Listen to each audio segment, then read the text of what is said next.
Hello, ladies and gentlemen. Ben Crawshaw here. I wanted to welcome you to today's webinar.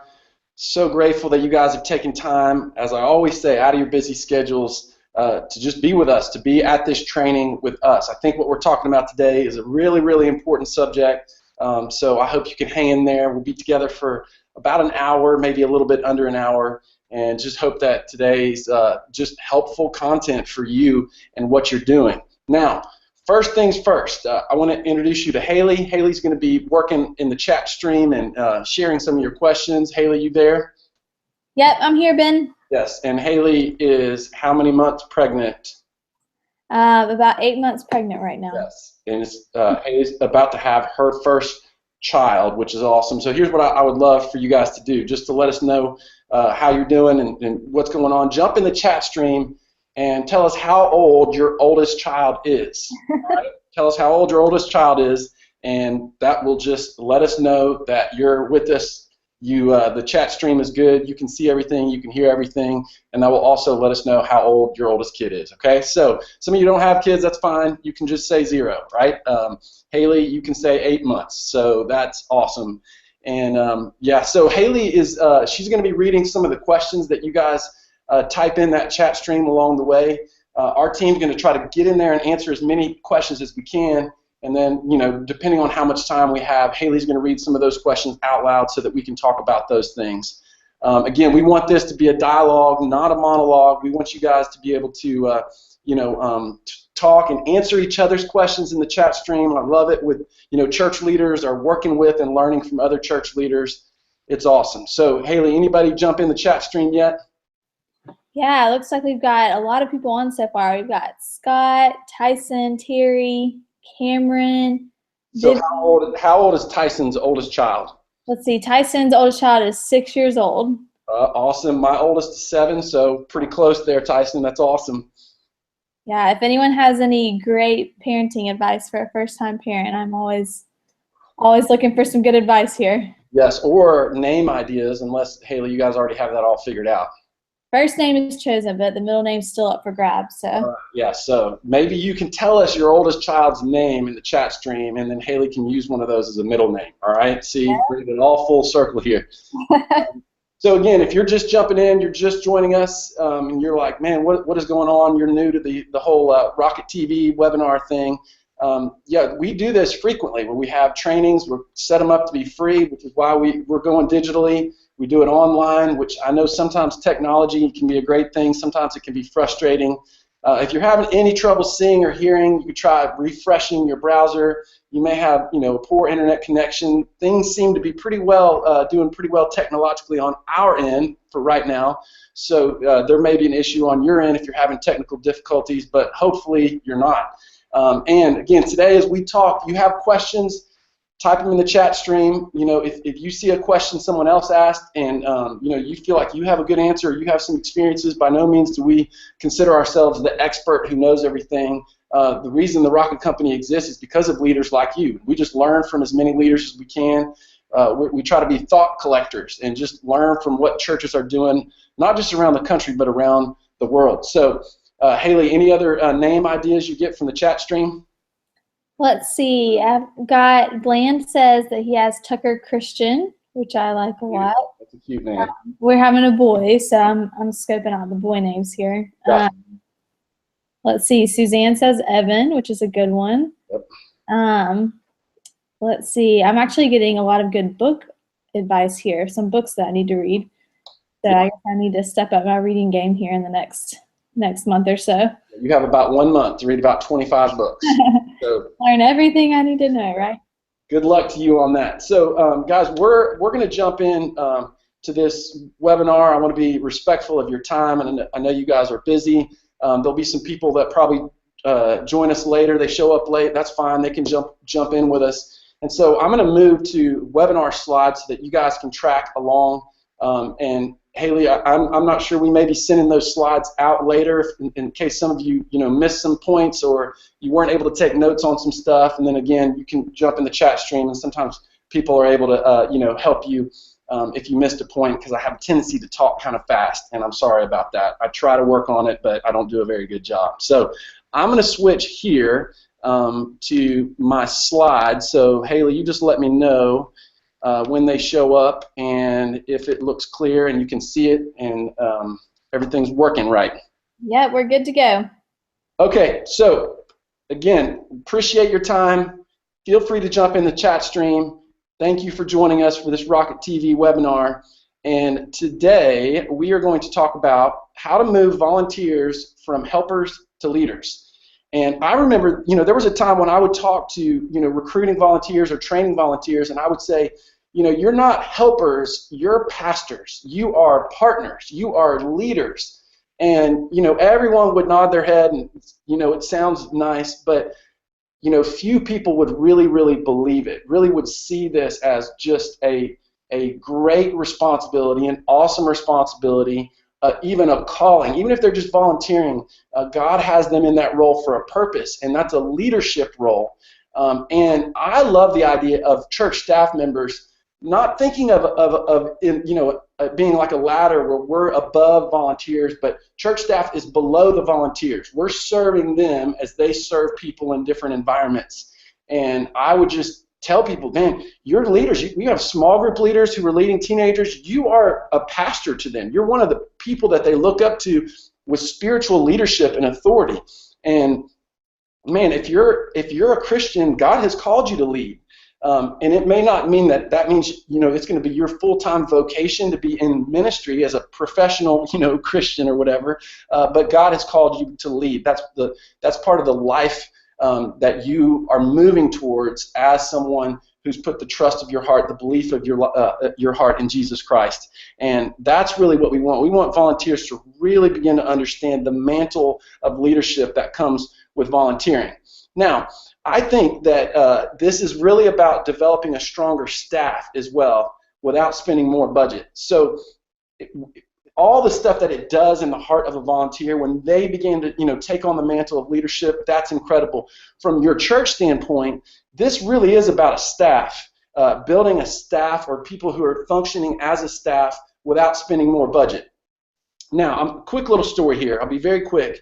My wife, Holly, her grandmother, we went up to her church a couple of years ago, and she lives in kind of a rural area of one town north of us, and her church is small, but it's not tiny. I've been to tiny churches where the whole church is one room. This, there was an upstairs, there was a downstairs, there was a fellowship hall, there were Sunday school classes. For some of you, it would be a large church. But the idea of having a staff member, someone on staff at that church was totally foreign. I don't even think that this church agreed with that philosophy. Yet they still had children's ministry. They had one of the best VBS, Vacation Bible Schools, that I've ever seen. They had leadership, they had music, so they were still somebody coordinating that. Sunday school classes, there was still someone responsible for taking up the offering and the budget, some treasurer or someone who dealt with the accounting or depositing that in the bank. And this was a well-functioning church, and the idea of having a staff member was totally foreign to them. So we have to get past the idea that we need more budget to hire more staff to be able to build a stronger base of leadership at our church, because there are churches that are functioning and they're doing a great job, and the idea of having a staff member, that didn't even make sense to them. It's a matter of just some of the things that we're going to focus on today. By the way, my name's Ben Crawshaw. I work with content here at the Rocket Company. Been in ministry for a while. I love small churches. So I grew up in a small church. My first job was at a small church. My dad's a pastor of a small church. I love you if you're at a big church as well, but I really love small churches and I'm passionate about helping them and making a difference in their lives and in the heart of their ministry. My goal today is for more volunteers in your church to see their God-given potential. That's my simple goal for today. And if you stay until the very end, I'm going to share, I call it the secret sauce of developing volunteer leaders. It's just one little kind of trick or tip that I'm not going to focus on during the main content of this. I'm going to talk about at the very end. So if you track with us, if you can, put your phone on silent or try to remove as many distractions as you can so that we can just kind of focus in. From what I've seen, I'm sure this is not true of all of them, but a lot of volunteer trainings that I've seen, they neglect the fact that most churches need more staff, but they don't have the budget. And again, I said I'm passionate about small churches, and a lot of small churches, they want to hire more people. They need to hire more people. They don't have the budget for it. And I think a lot of volunteer trainings neglect that. They assume there's like a discipleship coordinator. They assume there's a staff member with tons of time to do volunteer, recruitment and empowering and development, and it's just not the case with a lot of churches. And so what if the answer wasn't hiring more staff? What if the answer was empowering more servant leaders? And if your church, if you want to grow, or you just need a bigger foundation, or you just need a healthier children's ministry, or you just want more people bought in, it may not be that the answer is hiring more staff, because you may not have the budget to hire more staff if you wanted to. What if the answer is empowering more servant leaders? And listen, when I started, I thought, oh, no, this is for the staff people.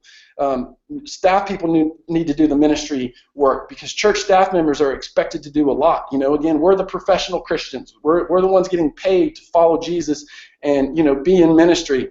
And so I tried to be superhuman. And eventually, I just started, feeling frustrated at people. I wasn't loving them. Ministry was starting to feel like a pressure, not a passion. Vision, it was slowly, moving towards burnout. I was like, where did all this vision and passion go? Now it feels like burnout and pressure. And I was putting the mantle of so much on my own shoulders. And again, instead of trusting God and the work of the Holy Spirit through me in ministry, but also the work of God through me and through other people, through the empowerment of volunteer servant leadership around me, I missed all of that when I tried to be superhuman, and I learned it the hard way. And I got to a point where I had to step away for a small period of time and just sit, because I was dealing with burnout. And I thought, I'm never going to get burnout in ministry. Oh, no, that'll never happen to me. And I learned it the hard way. And the hard way was thinking I had to do it, or we had to get more staff members. That's the answer to all the leadership issues. The hard way says I need to do more. I need to do it because I'm on staff. I don't have time to train someone else. If I find someone else, they won't do it as good as I can or as good as I want them to. That's the hard way. Here's what I've seen. The more healthy volunteer leaders you have, the more people you can effectively reach. And the more people you can effectively reach, the larger you can grow in a healthy way. Maybe not all of you, but a lot of you are wanting to grow your church and reach more people in the community. But we also want to grow in a healthy way. You don't want to build a house without a foundation, and you don't want to grow a church without a foundation of leadership. And again, unless you have just a ton of money laying around to hire staff member after staff member, that foundation is going to be built by volunteer leaders. The answer doesn't always lie in finding new people. The answer lies in getting more out of the people that you already have. So 6 simple tips is what we're going to talk about today to developing volunteers into leaders.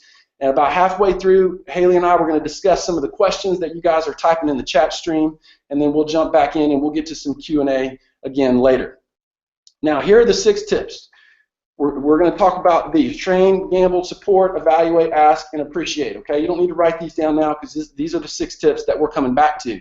But let me say this. This is right now, you can't think about this in terms of all your volunteers, because you have some volunteers who are they're just happy to be a helper.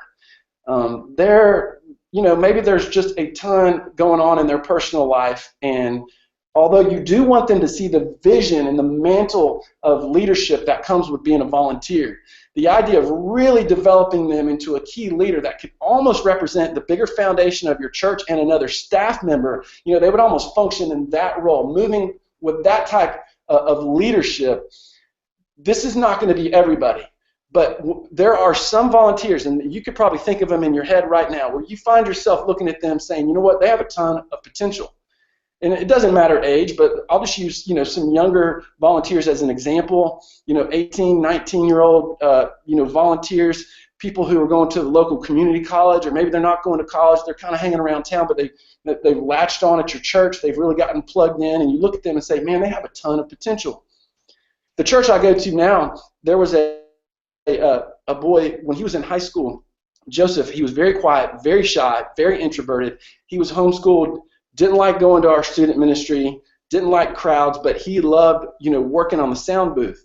And so he just was taking Chris Briley, who was a audio director or working with the audio at our church, took him under his wing and really trained him on how to run a soundboard. And again, this could happen at any church. Every church has a soundboard for the most part. Not every church, but a lot of you do.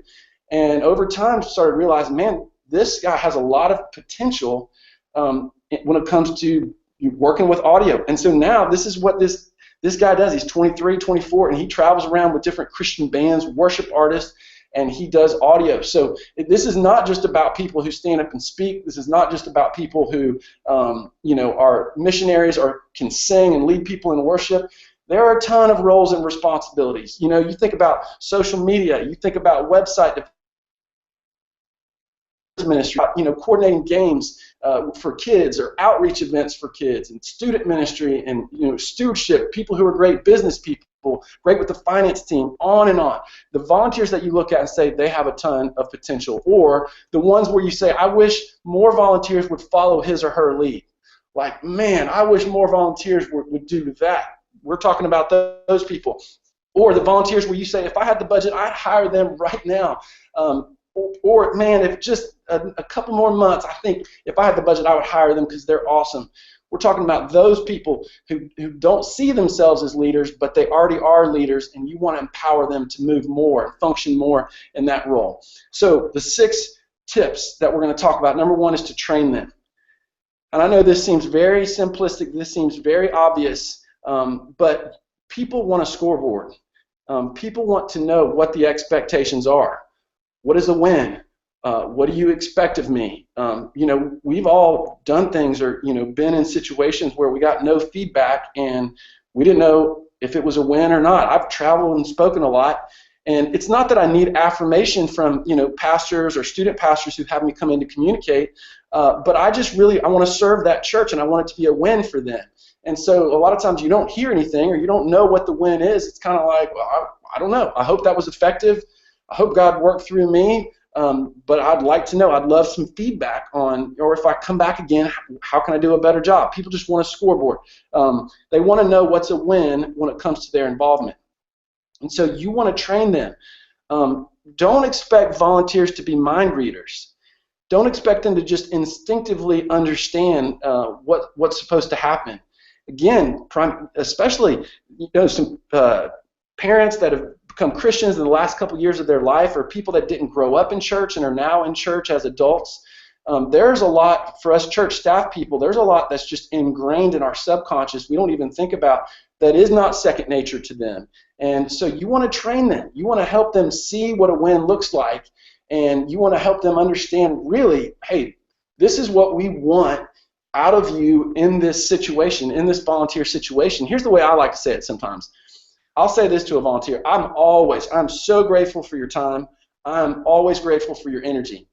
But just letting you know, when volunteers like you, blank, when they do this, when volunteers like you in our children's ministry are love on kids, but also are very engaging with parents, that's when I brag about them to my spouse. That's when I brag about them to other church staff members. When volunteers like you, you're not just an usher who takes up the offering, but you also stay after the worship service and help us, break everything down or clean everything up. That's when it's like, man, that's next level right there. Or someone working the information table. When, volunteers at our information table, when they always make sure that they connect a visitor to the person who could give them the answer. As opposed to saying, you know what, I don't know, but hey, let's go find somebody. Let me connect you and make sure that you find the person who can answer that question. All the while you're smiling and looking them in the eye. That's when I brag about people who work our information table. And this is really for you to decide. It's for you to identify, man, what are some awesome things that volunteers do? What are some things that really make me proud of our volunteers? And write those things down. You know what those are? Those are wins. You know what wins? Create a scoreboard, and that's what people want. Number 2, you got to gamble, okay? And I'm not talking about you got to go to Vegas and gamble. I'm talking about pushing people out of the nests, pushing people out of their comfort zones a little bit. So again, let me go back to this 18, 19-year-old volunteer who was working with student ministry. At some point, a student pastor needs to take this 18 or 19-year-old who really wants to get involved in ministry or really shows some potential for leadership and allow him to communicate to student ministry. And that's a little bit of a gamble. Unless he's just a proficient communicator, giving him an opportunity to get out there and stretch a little bit. You have to do that with volunteers. At some point, again, if you're training somebody on the soundboard, I don't know why I keep using the soundboard as an example, but it's, there's going to be a Sunday where you're going to need to step back and just let them run with it, to let them, handle all the responsibilities of the audio board that day while you're there to help, but you're not there to micromanage. You got to just gamble. You got to take a risk with people sometimes. Let me ask you this. How many of us got opportunities in ministry when we were completely ready? None of us. We all got these opportunities before we were ready. The first time someone asked me to communicate, I was 19 years old. I didn't even know what a sermon was supposed to look like. There's no way I was ready, but it was God stretching me and moving me in that direction. In the same way, how many of us learned more by being trained than we did by doing? Not many of us at all. Even for those of us who went to college, went to seminary, went to Bible college, and we heard all this incredible stuff about church, the way we learned was by doing. The way we learned was by kind of being plunged out there and saying, oh man, here we go, I'm going to buckle up and I'm going to figure it out. And you have to put people, some key volunteers or potential volunteer leaders, not in uncomfortable situations, but stretching them a little bit, stretching them a little bit. Jesus did that. Jesus did that with his disciples. He would put them in situations that stretched them a little bit to develop their leadership. Find a way to stretch a volunteer and get him or her outside of their comfort zone. All right, and so we're going to go to point 3, then we're going to take some questions, and then we're going to go 4, 5, and 6. So you guys hang in there. Again, we'll try to send the notes. I know I talk fast, but make sure that you have those. Then support, okay? So think about this. If you take a risk or something, again, I go back to the student ministry example. And let's say an 18 or 19-year-old college student, and I know, man, student ministry is something that they want to be involved in. And so really working with them to give them an opportunity to speak or to speak a couple of times in student ministry. Well, what I need to do is, turn around and support them. And what I mean by that is, if there's small group leaders saying, well, why is he communicating? He's not a very good communicator yet. I have his back. Or, if parents are like, oh, my teenager, they didn't really like this sermon. They like it better when you communicate. And I'm saying, no, he's going to be an incredible communicator one day. And, man, this is how I learned. I was, put out of my comfort zone. I was stretched a little bit. I'm going to have his back. Vocally, he or she, they're going to know we support them. Same thing with your volunteers, children's ministry, stewardship team, worship team, volunteer guest services team, all of this. You kind of stretch their leadership a little bit, then also you have their back. People thrive in the places where they're most supported. Where people feel most supported, that's where they thrive the most. Developing leaders need to know that you have their back even when they mess something up.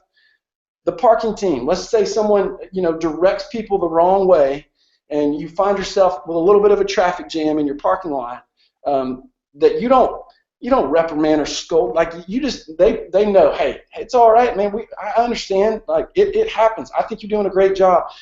Just having their back. And it seems second nature that we should say this, but a lot of times I've seen this in the church world. It can get a little bit of a power trip to be able to consider yourself over someone and to have the authority to, kind of reprimand them if they're not doing what they want to do. I'm not saying there's not going to be times where you don't have to have hard conversations with volunteers.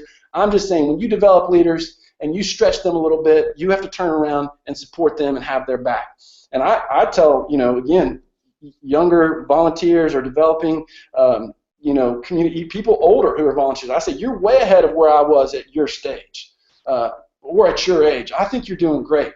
Man, you're way ahead. Like you're moving. Your leadership is developing at just an incredible rate of speed. I love watching it. It's awesome. I told there's a leader about 10 years younger than me, and for a long time, we were in positions where I was kind of, I guess, ahead. I don't know how to say that, of where he was in ministry, and I would always tell him, hey, I can't wait to see you outshine me. hey, right, I can't wait. I'm going to be there. I'm going to be your biggest supporter when just the more powerful, more incredible ministry comes out of you. You're going to outshine me, and I can't wait to see it. I would just tell him that, just speaking vision, just letting him know that I supported him. I wasn't threatened by his talent. I wasn't insecure because he was a well-liked, very talented, guy who was 10 years younger than me. No, I supported him along the way. So, Haley, I know I've talked a lot. I've talked fast. Let's jump in with some Q&A. Hey, Ben, yeah, we've had some great questions come through so far. So everybody keep sending those in. The first one we have is from LeBron. He wants to know, how do you identify volunteers with potential for leadership? What are some things that you look for? Yeah, I think what you look for, people who have leadership potential are typically leading in all areas of their life. So they're usually going to be people who have some leadership responsibilities at their work, or they're coaching on specific teams, or again, younger volunteers. They're kind of the ringleader of their little group. They're the one who kind of decides where this group of young adults are going to go eat lunch after church. You look for that type of leadership. And I'm not saying that people who are more introverted or don't have more dominant personalities don't have potential leadership. I'm just saying that's a good starting point. And then I think you want to look for people who you say, again, some of the stuff we said at the beginning, they have great potential, or I wish more volunteers would follow his or her lead. Then that's the kind of adjective. So when you think through your volunteers right now, think, man, who are the volunteers? Who are the rock star volunteers? And what is it about them that makes me say that makes them come to my mind when I think about this? Write down some of those adjectives and look for those in people. That could be a good gauge for potential leadership. Great. Well, Mark wants to know, do you believe in the philosophy of raising up leaders to replace yourself? Absolutely. I think even if that you don't do that, just the having it in your mind is an incredible practice to have. Again, I'll go back to student ministry as an example. I would tell student pastors, act like you're going to leave one day, and at the same time, act like you're going to be here forever. So when I say act like you're going to leave one day, it is, think about replacing yourself. Don't think about student ministry. I call it rock star student ministry, where it all depends on you. And when you leave, everybody else leaves. Think you're going to leave one day, and you want that foundation to be there. At the same time, act like you're going to be here forever. Don't think of this as a stepping stone and, okay, what's next? Think about, okay, long term, I'm invested, I'm committed here until God calls me elsewhere. But I think, yes, I would hear from student pastors who would say, I just want my pastor to develop me. And I would say, well, who are you developing?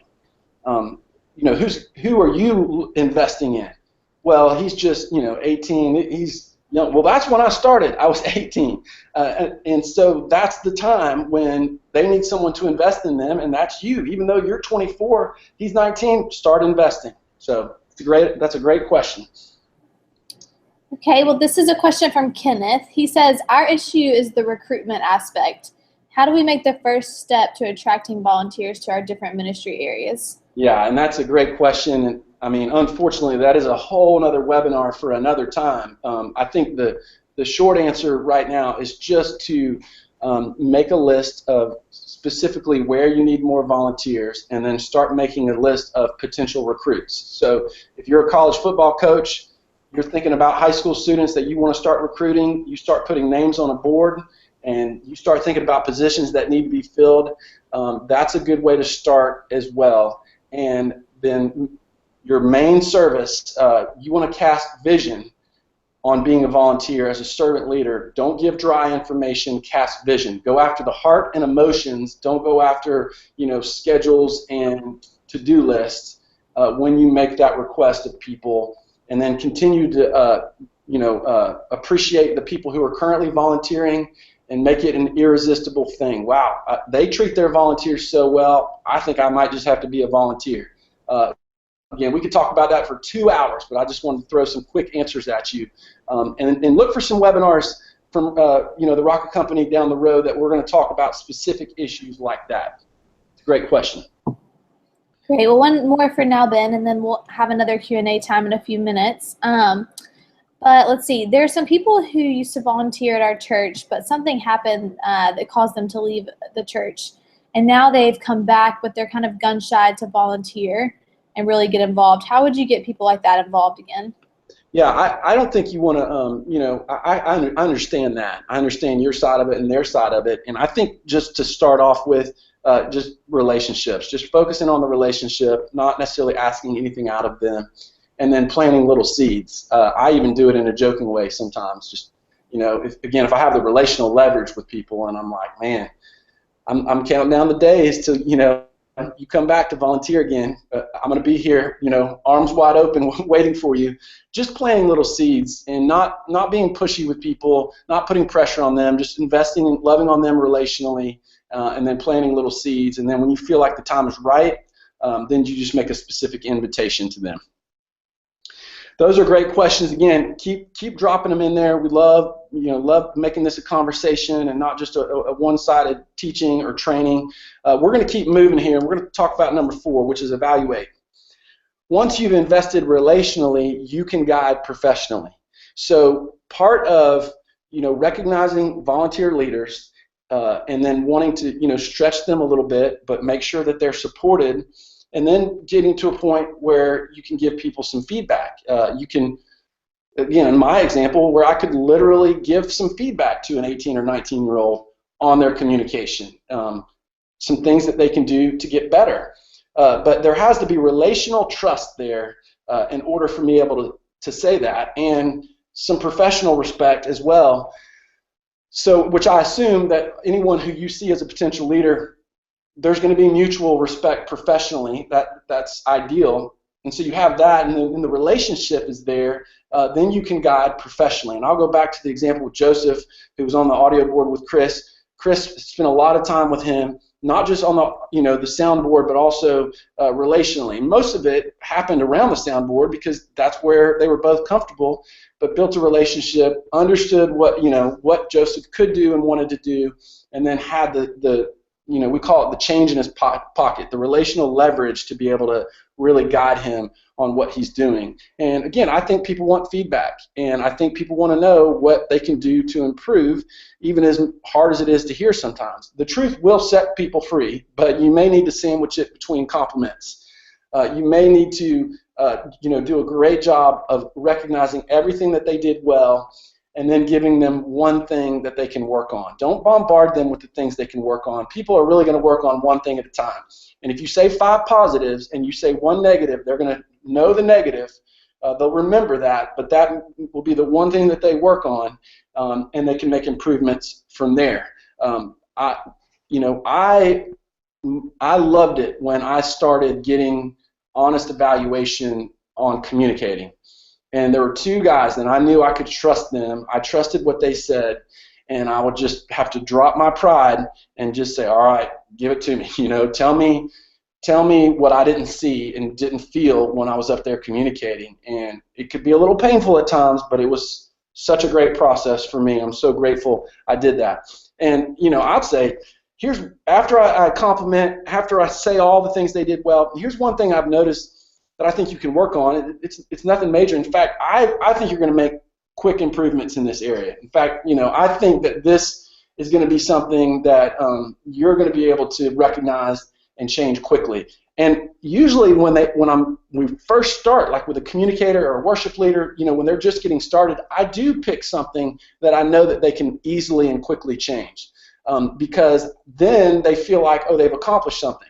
So let's say someone is trying to lose weight. You don't say, okay, man, yeah, go out and lose, trainers aren't talking about 50 pounds. They're just talking about 1 pound at a time or 2 pounds at a time. And then they start, people start feeling like they're making progress, and all of a sudden, okay, confidence is built. Same thing with these volunteer leaders. Picking some things that I know that they can practically accomplish and change quickly, which builds some confidence, and then we can keep moving from there. And again, vision. I'm speaking vision into their life. I think you're going to make quick improvements. Again, you're so far ahead of where I was at your stage. You're doing awesome.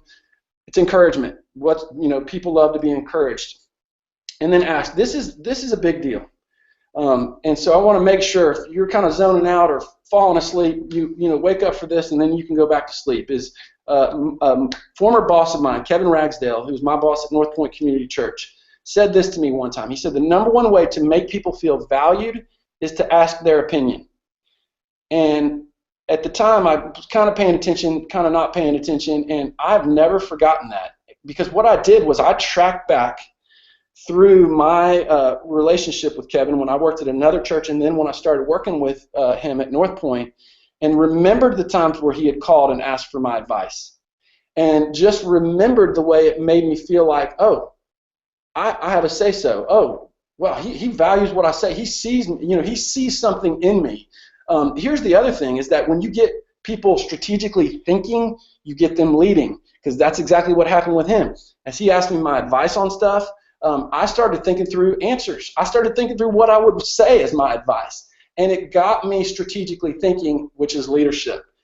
He saw probably that the leadership ability was already there. What he wanted me to do was to get in the game mentally and strategically, and the way he did that is to ask my advice. I mean, listen, you could try this with your spouse, try this with your friends, and just see how much more they're invested in a situation when you ask their advice. And you call somebody and you say, hey, listen, can I just ask your advice on something? It doesn't have to be anything major, and this is not like, oh, I need a counseling session. It's just like, oh, hey, you know a lot about cars. Let me ask you something. What do you think about Hondas? And oh man, people all of a sudden they're just like they'll follow up a text. They'll send you links. They're emotionally invested now. That's what happens when you ask people their opinion. Hey, I need your input on something. What do you think we should do about blank? What do you think we should do about our children's check-in process? What do you think we need to do about our bookkeeping? Hey, what do you think we should do about our lobby and our information table? And you ask that to potential leaders. It's a much bigger deal than you think. And at the same time, you're going to get some great feedback. You're going to get some great input. It's a win-win. They feel more like a leader. You actually get some great advice and input, which is helpful to the church. It's a huge way to develop leaders, and it's so very simple. Just practice it today. On a relational front, practice it on a professional front, practice it with one of your volunteers, and literally just listen to their answers and then feel the emotional investment as they answer. And then number 6, you guys probably knew I was going to say this, is appreciate. Andy Stanley says, what's rewarded is repeated. So Reggie Joyner says, sometimes you need to catch people doing something right instead of always catching people doing something wrong. He says that about parenting as well. Oh, I saw something and I love that behavior. I love that action. I love that leadership. I love that investment in our church. I'm going to reward that, either publicly in front of other people, with a note on social media. However you want to do that, you reward it because you want it repeated. I'm not saying this in a manipulative way. I'm just saying, again, that's feedback. That you see something that's awesome, you recognize that, you appreciate that, there's a greater chance that people are going to do that again in the future. That's leadership development right in front of your eyes. And if you see signs of leadership, affirm those signs, even if it's just small glimpses. One of the best things that I do with guys who are younger, 18, 19, 20, is when I see them take steps of humility.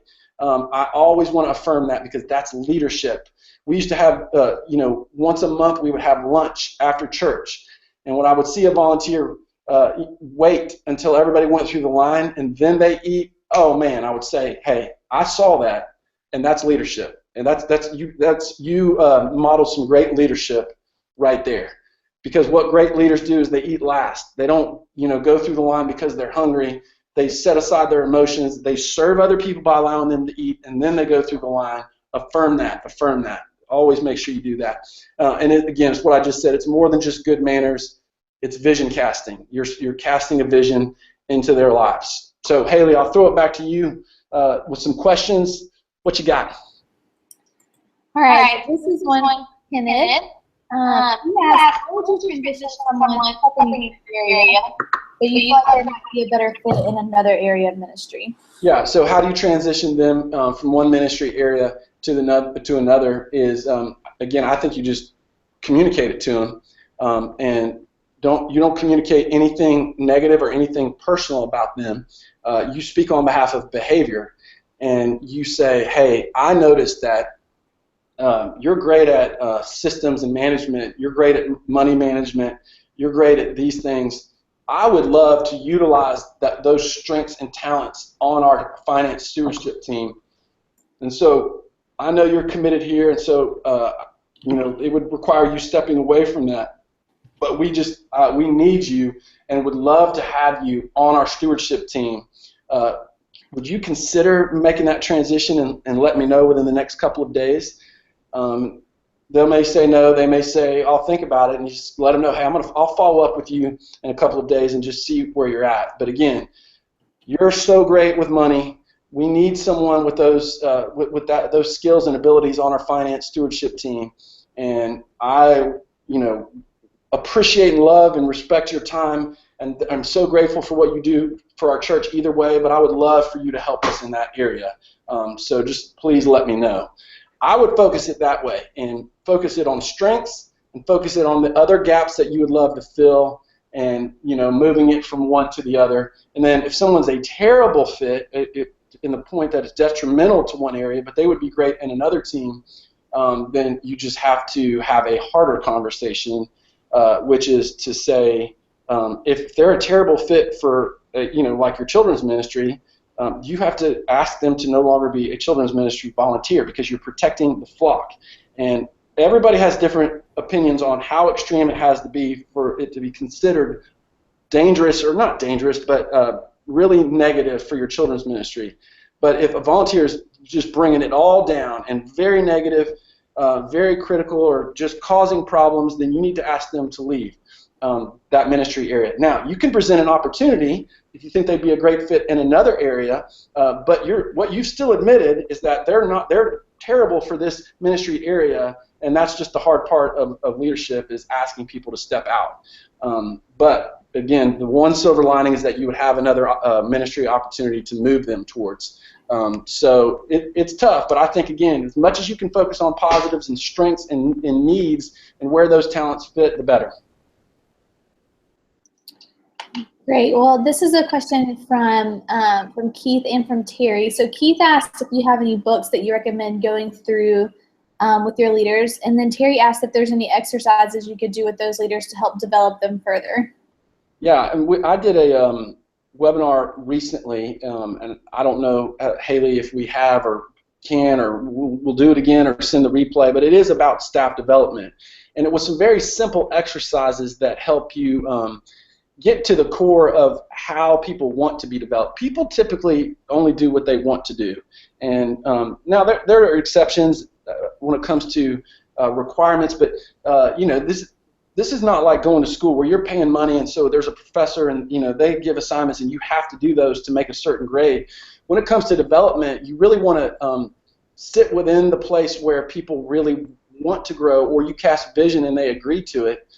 Because, again, I'll use the example of going to a trainer at the gym. If you said, okay, I want to really up my cardio and slim up a little bit, and they said, no, you need to put on muscle, and so we're just going to stay over here. Well, I don't want to do that. Well, that's going to make it where I don't want to go to the gym. I don't want to meet with that trainer. They want to know where do I want to go, what are my goals, and we'll work there, and then they can kind of work with me along the way. So that's what Invested was. It's a very simple exercise, and it's really hard to create something or find books that because everybody's personality is so different and everybody wants different things. So I would encourage you to check out that webinar, or maybe just go through those slides. That's very simple. There's a ton of great books out there, but just for the sake of time, I'm going to let you guys jump in the chat stream and make some recommendations, and we got to keep moving. But again, without knowing specifically what you're looking for, I don't want to give you a book recommendation that doesn't mesh within the personality of the person that you're trying to develop, okay? But I will say this, KerryNewhoff.com, his blog, his podcast, his resources, they're great for anybody in the church space. All right, Haley, we'll get to some more questions in just a minute. And again, I'm going to talk about kind of some secret sauce to leadership development. You guys have asked great questions. Now I'm going to ask you one. Would you like help creating a long-term growing base of volunteer leaders? And this is everywhere from recruitment to empowering to development that we've talked about today. And of course, we all say yes. We all need more volunteer leaders. And I think the past hour, we've covered a lot. It's been about 41 minutes, but there's so much more to talk about. I mean, days and days worth of stuff to talk about. I could talk about volunteer stuff for a week straight. Again, even if we had all day, we couldn't cover everything. But I think what you need is more than just a training or a series of trainings. You need systems. You need processes. You need stuff that you can implement now, accountability, things that you can go through with a team. Those things stick. Those things have more lasting impact than just, a training that maybe we remember, maybe we forget. And so I'm just thrilled to talk to you about the Sunday morning system. And the Rocket Company, we created a step-by-step program that helps you develop volunteers. And you not just develop volunteers, but develop volunteers to create a worship service that people can't stop talking about. And so we talk about the whole process of Sunday morning, pulling in the parking lot, walking in the lobby, dropping off your kids, sitting down, picking up, walking out, driving off. It's the Sunday morning system walks through that Sunday morning process. And so what we want to do is we wanted to cover the facets of a Sunday morning, including the volunteer development, everything to the worship service volunteers, and we wanted it to be this all-inclusive training for your church. And I think you'll be encouraged. I'm really thrilled by how quickly the Sunday morning system can improve the volunteer culture and the Sunday morning experience of your church. I think some small things. Okay, my worship service, man, with some small tweaks made a big difference. My volunteer recruitment, some small tweaks made a big difference. Guest services and welcoming outsiders, some small tweaks made a big difference quickly. And so this has worked for all types of church leaders, churches of all sizes. Again, I'm a fan of small churches, and so really try to think in terms of, I'm not assuming you have staff. I'm not assuming you have budget. I'm just assuming you want some help, some training, some resources, some coaching, some things to do with your team. It worked for churches that had an overflow of volunteers and churches that were struggling to get any volunteers, because the Sunday morning system has included a ton of practical documents. And what we mean by that is stuff that you can use immediately. So you don't have to go, I heard that training, I'm going to go create it. It's not like philosophical, it's practical. It's stuff that you can use immediately. And so it's delivered in 12 modules of coaching. Each module comes with a coaching video, listening guide, an ebook, and then again, all these practical resources, on and on. You can share the information with your team, and whether you want to listen, watch, or read, print it out and use it. We make it easy for you. So I'm going to tell you what all you're going to get. It's how you can keep your weekly services fresh, not repetitive, how you can creatively incorporate the elements for a service in different ways, no matter whether you're at a traditional church or a contemporary church, just some small, simple tweaks, how you can plan in a way that gives people plenty of prep time. The more you're prepared, the more you get trust, and then trust leads to vision, trust leads to creativity. How you can plan a more effective time of commitment, whether that's a salvation commitment, baptism, joining a small group, giving, tithing more money, how you can plan that more effectively, how you can have an excellent worship service with volunteers, how you can recruit and empower volunteers, a lot of what we talked about today, how you can create an engaging guest experience, how to spotlight stories to engage more people. I love that module. That's it's just something that we don't think about a lot. That's incredible. Musicians playing together as a team, auditions and rehearsals, again, assuming it's a volunteer band, putting the songs together in a powerful way, improving the technical quality of your worship service, which it can be a big deal. It was a big deal at my first church. Everybody noticed the technical aspects of our church because things would go wrong, and we just needed to improve that, to remove that as a distraction. And so that is the Sunday morning system, $1,044. Today, again, we love to reward people who act quickly. We're going to throw in the volunteer system. It's $99 value, and we're going to give that to you free if you sign up by the end of this webinar. So if you jump in and say, I'm in, then you get the volunteer system as well, which has a volunteer training, a contentment survey, a recruitment dashboard, volunteer recruitment checklist, application, interest form, interview questions. What a big deal. 13 interview questions as you're sitting down with a volunteer, seeing if they'd be a right fit for your church or if there's any red flags there. We wrote those questions for you. A leader calendar, what to talk about when you get together with your volunteers. A vision night, how to speak vision, appreciate, but also get people bought into the vision. A thank you script. That's the volunteer system. And again, that's free when you sign up by the end of our webinar. So again, this is all these 12 modules you're going to get with the Sunday morning system, and then there's the bonus, the volunteer system. That's what you're going to get when you jump in today. And it's a Sunday morning staff position. for $69 a month. And so I'm going to talk to you in just a second about how much we're discounting it just for those of you who are on this webinar. We're going to throw in this fast action bonus. Again, we're just giving you all kinds of stuff to help you develop your leaders, and it's called the Staff Development System. This is 9, 10, 11 documents that help you work through conflict with staff or key volunteers, how to evaluate them and how to develop them, what to talk about in staff meeting. The list goes on and on with the Staff Development System. And so we're adding that to this, goodie bag full of stuff that you have here. We're adding the volunteer system and the Staff Development System. Now, for you, if all this did was annihilate, if all this did was remove the anxiety of not having enough volunteers for your key ministry events, would it be worth it? If you could say week after week, I'm not anxious and stressed about whether we're going to have enough volunteers to either fulfill some of the vision of the current ministry programs that we have or to grow, would it be worth it? If it took away the vacuum left when your regular volunteers can't show up, would it be worth it? That, man, even when the regulars didn't show up, we still had enough volunteers. Or get rid of, and this is what I had, the lonely, I got to do it all myself complex that church leaders face every day. If it could remove it from feeling like it's all on your shoulders, would that money be worth it?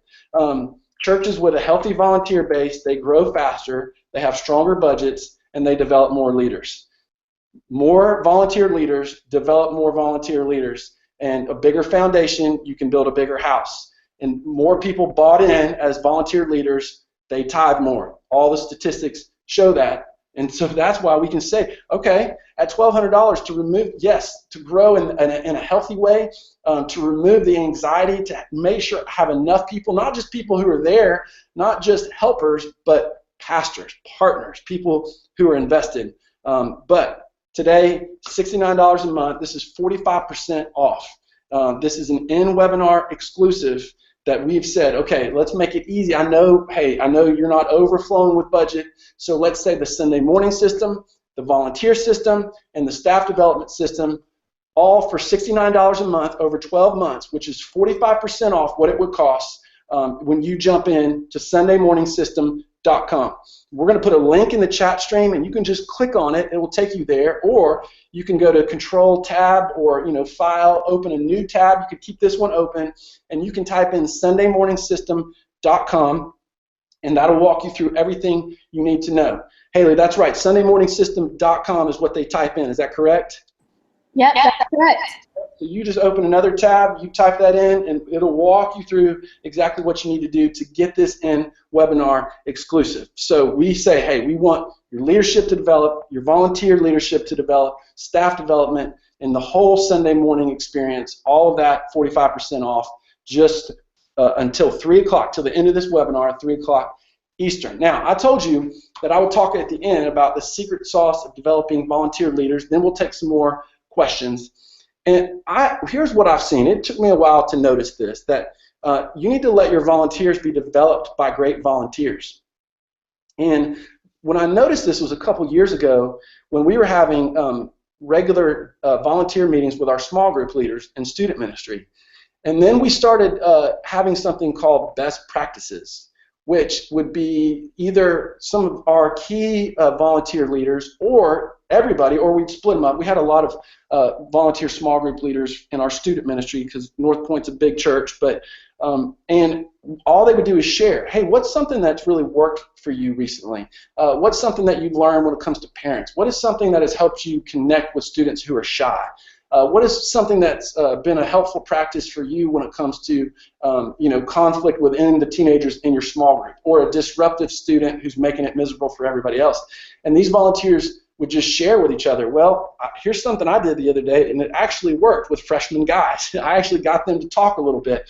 And I mean, unanimously, the small group leader said that was the best, those were the best small group meetings, as opposed to someone up there training them, just hearing from each other. And really, again, we talk about pushing people out there, out of the nest a little bit, and getting them to take a chance. Put them beside some of your key volunteers, some of your great volunteers. Put them alongside of those people, and just let them model that. Or have a meeting where some of your key volunteers are up, and they just share some things that they've learned about being a volunteer in children's ministry, or on the stewardship team, the worship team, on and on.